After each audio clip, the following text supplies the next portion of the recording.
Hello again. Today we're going to be talking about Thomas Jefferson's legacy. First of all, I want to define what legacy means. Merriam-Webster defines legacy as a gift by will, or something that is received from an ancestor or from the past. If we sit and consider what Thomas Jefferson gave us from his lifetime, we could draw many things that we would consider as his legacy. And I'm sure different people would have different opinions on what would his legacy be. Today I'm going to talk about 4 different things that I consider to be Thomas Jefferson's legacy. The Declaration of Independence, the Statute of Virginia for Religious Freedom, his education heritage that he left, and his imperfections and contradictions. We all know that Thomas Jefferson authored the Declaration of Independence, but let's consider the ideals behind that document. The Jeffersonian vision is the legacy that he wanted to leave. And what I mean by that is his vision for the country, for the new country at the time of the Revolution. I want to read a letter, portion of a letter to you from the book Founding Brothers from Joseph Ellis. This is a portion of a letter that was written just before the 50th anniversary of Independence Day, and it was a letter written to Roger C. Whiteman. I want you to listen to the wording of this document. May it be to the world what I believe it will be, to some parts sooner, to some parts later, but finally to all, the signal of arousing men to burst the chains under which monkish ignorance and superstition had persuaded them to bind themselves, and to assume the blessings and security of self-government. All eyes are opened or opening to the rights of man.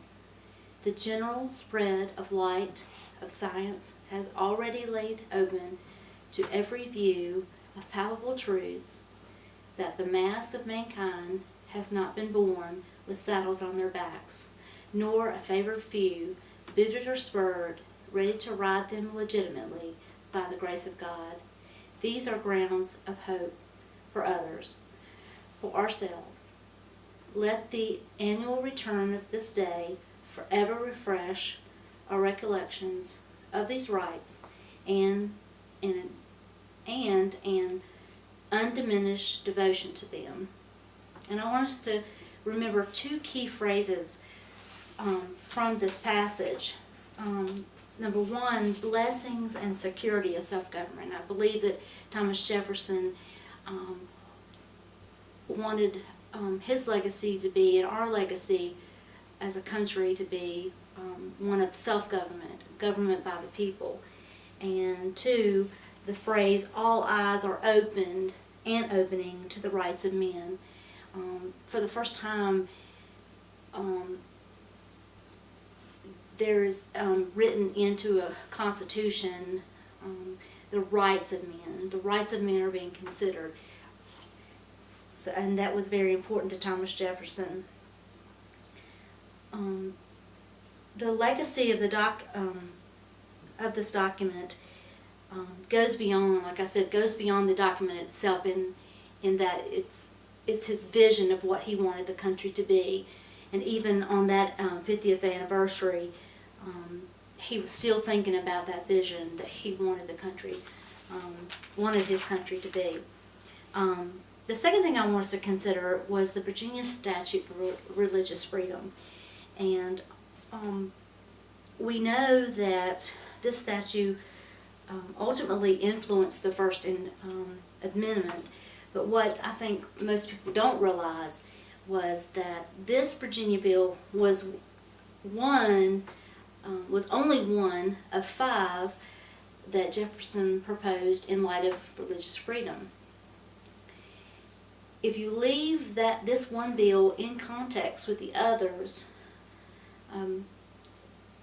these 5 consecutive religious bills suggest a flexible model that fosters cooperation between religious interest and civil government. And it's not the high impregnable wall that some wish to claim that separates church and state. And I think these religious freedoms are among the greatest gifts that we enjoy today. The third thing I want us to consider is the legacy of education that Jefferson has left. On his tombstone, he wanted to be remembered or known for 3 things: the author of the Statute of Virginia Religious Freedom, Declaration of Independence, and he also wanted to be known for the father of the UVA. The University of Virginia, of course, is a place of higher learning. Thomas Jefferson himself did study at William and Mary. He did go on to study law under George Wythe, and he was always reading, writing, learning. He invented. He saw education as something to be pursued daily, even up until his death, constantly pursuing education in some form or another. Over his lifetime, he collected thousands and thousands of books through his travels, through gifts from other people, and he sold these books to the Library of Congress in 1815 after the Library of Congress, after there was a fire in the Library of Congress. And there were still 2,000 volumes of his original library there after an additional fire, and now they have added some 3,000 volumes to that to match what it existed originally. And I have visited that library at the Library of Congress, and it's a beautiful exhibit of education. And he once said in 1815, "I cannot live without books." And I think that's a testament to how much he loved the written word. He loved to write, and he loved to read. Lastly, I want us to consider that people often say that Jefferson was a man of contradictions, and that is true. He was one that owned slaves, but yet abhorred slavery, and often talked about abolishing slavery, and wanted actually to have it a clause in the Constitution to rid the slave trade, and it was excluded. It just wasn't the time. But he also was a strong proponent of revolution, but yet he didn't actually fight during the revolution. And some actually called him a coward hiding out at Monticello. But I don't look at him as a man of contradiction. I look at him as an ordinary man, and a man like, a human like you and me. He was a man that was simple. He had flaws. And I often think of the phrase, we can learn a lesson from that the extraordinary comes from ordinary. He knew his potential. He knew his talents. Like I said, he was a writer.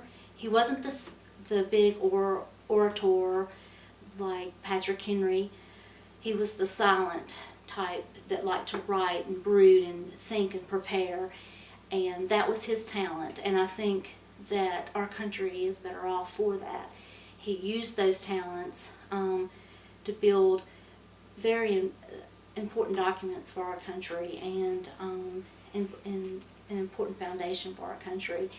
And even though he wasn't a perfect man, but he used his imperfections to do what he could and what he was talented to do. And I think that's a lesson from you and me today, that even though we're not perfect and we all have flaws, that we can use those imperfections to do our will, to do God's will in our lives. Thank you.